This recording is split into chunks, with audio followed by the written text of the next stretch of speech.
ಜನನಿ news ಚಾನೆಲ್ಗೆ like ಮಾಡಿ, subscribe ಮಾಡಿ, ಶೇರ್ ಮಾಡುವ ಮೂಲಕ ನಮ್ಮ ಚಾನೆಲ್ಗೆ ಸಹಕರಿಸಿ. ಹೆಚ್ಚಿನ ಮಾಹಿತಿಗಾಗಿ ಸಂಪರ್ಕಿಸಿ ಹರಿಚಿನ್. ಜೀವನ ಮಾಡೋದೇ ಕಷ್ಟ ಇದೆ ನಮ್ಮ ರೈತರಿಗೆ. ಇವಾಗ ಸಮಸ್ಯೆ ಏನಂತಂದ್ರೆ ಬೆಳೆ ರೇಟ್ ಸಿಕ್ಕಲ್ಲ, ರೇಟ್ ಇದ್ರೆ ಬೆಳೆ ಆಗಲ್ಲ. ಈ ಕಷ್ಟ ಇದ್ದಾಗ ನಾವು ಬೆಳೆ ಮಾಡಿ ಹಂಗೆ ನಾವು ಬೆಳೆ ಮಾಡ್ಬೇಕಂದ್ರೆ ಈ ಬಂದು ಇಲ್ಲಿ ಗುಂಡು ಹೊಡೆದು ಬಂದು ಇವರೆಲ್ಲ ನಮ್ಗೆ ತೊಂದರೆ ಕೊಟ್ಟ ನಾವು ಇನ್ನು ಆತ್ಮಹತ್ಯೆ ಮಾಡ್ಕೊಳೋದು ಒಂದೇ ನಮ್ಗೆ ಬಾಕಿ. ಅಷ್ಟೊಂದು ನಮ್ಗೆ ತೊಂದರೆ ಆಗಿದೆ. ಇದ್ರಿಗೆ ಏನನ್ನ ಹೆಚ್ಚು ಕಮ್ಮಿ ಆಯ್ತು ಅಂದ್ರೆ ನೇರ ಹೊರಡೆ ಈ ಜಮೀನು ಮಾಲೀಕರು ಮತ್ತು ಈ ಸರ್ಕಾರಿ ನೌಕರರು ಇವರೇ ಹೊಣೆಗಾರನೇ ಇರ್ತಾರೆ.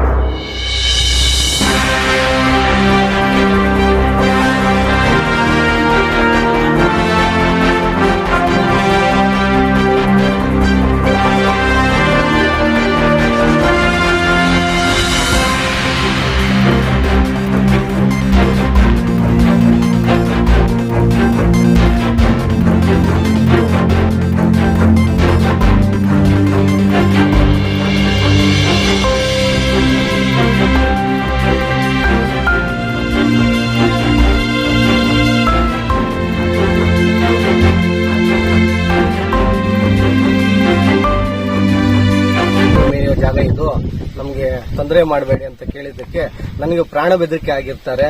ಈಗಾಗಲೇ ಸರ್ಕಾರಕ್ಕೆ, ಹೋಮ್ ಮಿನಿಸ್ಟರ್ಗೆ, ಮುಖ್ಯಮಂತ್ರಿಗೆ, ರಾಜ್ಯಪಾಲರಿಗೆ, ಸಂಬಂಧಪಟ್ಟ ಪೊಲೀಸ್ ಇಲಾಖೆಗಳಿಗೆ ಎಲ್ಲರಿಗೂ ಮನವಿಯನ್ನು ಕೊಟ್ಟಿರ್ತೇನೆ.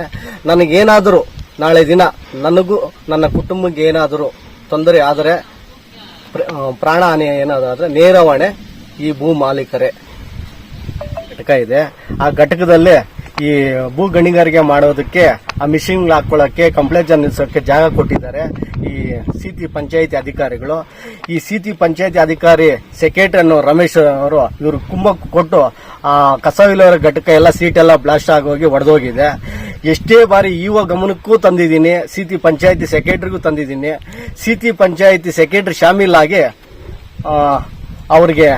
ಅವರು ಇದು ಅನುಕೂಲಕ್ಕಾಗಿ ನೀಡಿರ್ತಾರೆ. ಮಾಡ್ಯಾಕವ್ರ್ಯಾ ಹಿಂಗ ನಾನ್ ಕೇಳಿದ್ರೆ ಹಾಕೊಡ್ತೀನಮ್ಮ ಅಂದ್ರು. ಇವಾಗ ನೋಡಿ ನೀವು ಹಾಕಲ್ಲ ಏನೂ ಇಲ್ಲ, ಹಿಂಗ್ ಮಾಡ್ಯವ್ರ್ಯಾ ಮಾಡಿದ್ರೆ ಅವ್ರಕ ಶಿಕ್ಷೆ ಮಾಡ್ತೀನಿ ಅಂತ ಹೇಳಿಬಿಟ್ಟು ಹೋಗಿರೋದ್ ನಾನು. ಹಿಂಗೆ ಗೆಲ್ಮ ಹಾಕಲ್ಲ ಏನೂ ಇಲ್ಲ, ಏನೂ ಇಲ್ಲ. ಇವಾಗ ಬಂದು ಕೇಳಿದ್ರೆ ಹಾಕೊಡ್ತೀನಿ ಅಂತ ಹೇಳ್ತಾವ್ರೆ. ನಮ್ ಕಲ್ಲುಗಳೆಲ್ಲ ಹೊಲ್ದಾಕ್ ಬಂದಲ್ಲ, ಬ್ಯಾಸ್ಟ್ ಮಾಡಿ ಕಲ್ಲುಗಳೆಲ್ಲ ಹೊಲ್ದಾಕ್ ಬಂದವಪ್ಪ ಎತ್ರಿ ಅಂತ ಹೇಳಿದ್ರೆ ನಾವ್ ಹಾಕೊಡ್ತೀರಮ್ಮ ಅಂತ ಹೇಳಿದ್ರು. ಇವಾಗ ಹಾಕಲ್ಲ ಏನಿಲ್ಲ, ನಾವ್ ಹೋಗಕ್ ದಾರಿ ಇಲ್ಲ, ಕೆಳಕ್ ಹೋಗಕ್ಕ ನಮ್ಮ ಹೊಲಕ್ ಹೋಗಕ್ಕ ದಾರಿ ಇಲ್ಲ. ದಾರಿ ಇಲ್ದಿರ ಮಾಡ್ತಾವ್ರಿ. ಯಾರು ಮಾಡಿರೋದು? ಅವರು ಇಲ್ಲಿ ತಕೊಂಡಿರೋರು ಇದೆಲ್ಲ ಕೊಲ್ವಯ್ಯರು.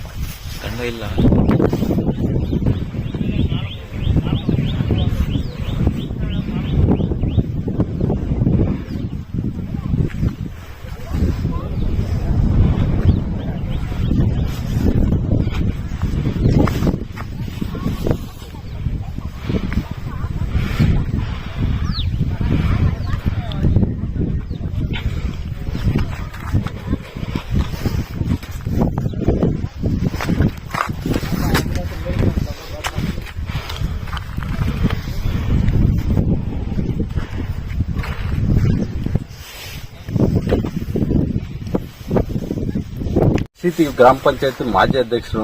ಆದ್ರೆ ಪಕ್ಕದಲ್ಲಿ ಜಮೀನು ಇದೆ ನಮ್ದು. ಈ ಬೆಟ್ಟದ ತಪ್ಪಲಕ್ಕೆ ಒಂದ್ ಗಂಟೆಗೆ ನನ್ನ ಜಮೀನು ಐತೆ.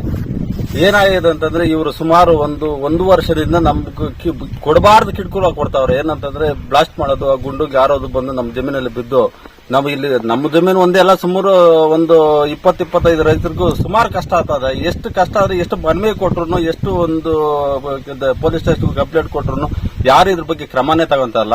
ನಾವಿಲ್ಲಿ ಬದುಕಬೇಕಾ ಸಾಯ್ಬೇಕಾ ಅನ್ನೋದು ಈ ನೇರ ಹೊಣೆ ಬಂದು ಸರ್ಕಾರಕ್ಕೆ ನಾವು ಕೇಳ್ತೀವಿ. ಹೆಂಗಂದ್ರೆ ನಾವಿಲ್ಲಿ ರೈತರು ಬದುಕಬೇಕಾ, ಇವಾಗ ಜೀವನ ಮಾಡೋದೇ ಕಷ್ಟ ಇದೆ ನಮ್ಮ ರೈತರಿಗೆ. ಇವಾಗ ಸಮಸ್ಯೆ ಏನಂತಂದ್ರೆ ಬೆಳೆ ರೇಟ್ ಸಿಕ್ಕಲ್ಲ, ರೇಟ್ ಇದ್ರೆ ಬೆಳೆ ಆಗಲ್ಲ. ಈ ಕಷ್ಟ ಇದ್ದಾಗ ನಾವು ಬೆಳೆ ಮಾಡಿ ಹಂಗೆ ನಾವು ಬೆಳೆ ಮಾಡ್ಬೇಕಂದ್ರೆ ಈ ಬಂದು ಇಲ್ಲಿ ಗುಂಡು ಹೊಡೆದು ಬಂದು ಇವರೆಲ್ಲ ನಮ್ಗೆ ತೊಂದರೆ ಕೊಟ್ಟ ನಾವು ಇನ್ನು ಆತ್ಮಹತ್ಯೆ ಮಾಡ್ಕೊಳೋದು ಒಂದೇ ನಮ್ಗೆ ಬಾಕಿ. ಅಷ್ಟೊಂದು ನಮ್ಗೆ ತೊಂದರೆ ಆಗಿದೆ. ಇದ್ರಿಗೆ ಏನನ್ನ ಹೆಚ್ಚು ಕಮ್ಮಿ ಆಯ್ತು ಅಂದ್ರೆ ನೇರ ಹೊರಡೆ ಈ ಜಮೀನು ಮಾಲೀಕರು ಮತ್ತು ಈ ಸರ್ಕಾರಿ ನೌಕರರು ಇವರೇ ಹೊಣೆಗಾರನೇ ಇರ್ತಾರೆ. ನಮ್ಗೆ ಬದುಕೋ ಕಷ್ಟ ಆಗದೆ. ನೀವೇನೋ ಮುಂದೆ ನೀವು ಕ್ರಮ ತಗೊಂಡಿಲ್ಲ ಅಂತಂದ್ರೆ ನೇರ ಹೊಣೆಗಾರಿಕೆ ಬಂದು ನಾವು ಜಿಲ್ಲಾಧಿಕಾರಿಗಳ ಮುಂದೆ ಅಲ್ಲೇ ಆತ್ಮಹತ್ಯೆ ಮಾಡ್ಕೊಳಕ್ಕೂ ನಾವು ರೆಡಿ ಇದ್ದೀವಿ. ಇಷ್ಟೊಂದು ಹೇಳ್ತಾ ನಾನು ಮಾತು ಮುಗಿಸ್ತಾ ಇದ್ದೀನಿ.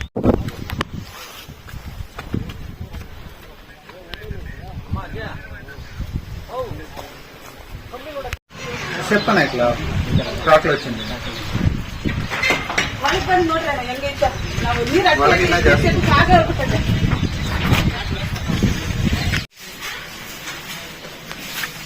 ಏನೋ ಇರೋರಾದ್ರೆ ಎಲ್ಲ ನಾವು ತಗೊಂಡು ಇದ್ರಾಗ ಜೀವನ ಮಾಡೋರು ಅಂದ್ರೆ ಕೂಲಿ ಮಾಡಿ ಜೀವನ ಮಾಡೋರು. 1919 ಭೂ ಗಣಿಗಾರಿಕೆ ಮಾಡ್ತಿದ್ದು ಇಲ್ಲಿಂದ ಊರು ಒಂದು 200 ಮೀಟರ್ ದೂರದಲ್ಲಿ ಇದೆ.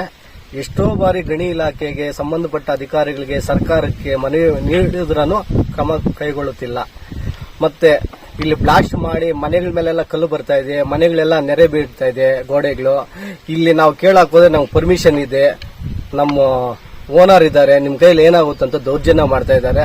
ಮತ್ತೆ ನಾನು ಇಲ್ಲಿ ಬಂದು ಕೆಲಸ ನಿಲ್ಸೋರು ಯಾಕಂತ ಪ್ರಶ್ನೆ ಕೇಳಿದ್ದಕ್ಕೆ ಇಲ್ಲಿ ಎಲ್ಲಾ ದಲಿತ ಕುಟುಂಬಗಳು ಇರೋದು, ನಮ್ಗೆ ತೊಂದರೆ ಕೊಡಬೇಡಿ, ಇಲ್ಲಿ ದನಕರುಗಳು ಮೇಯೋ ಜಾಗ ಇದು, ನಮ್ಗೆ ತೊಂದರೆ ಮಾಡಬೇಡಿ ಅಂತ ಕೇಳಿದ್ದಕ್ಕೆ ನನಗೆ ಪ್ರಾಣ ಬೆದರಿಕೆ ಆಗಿರ್ತಾರೆ.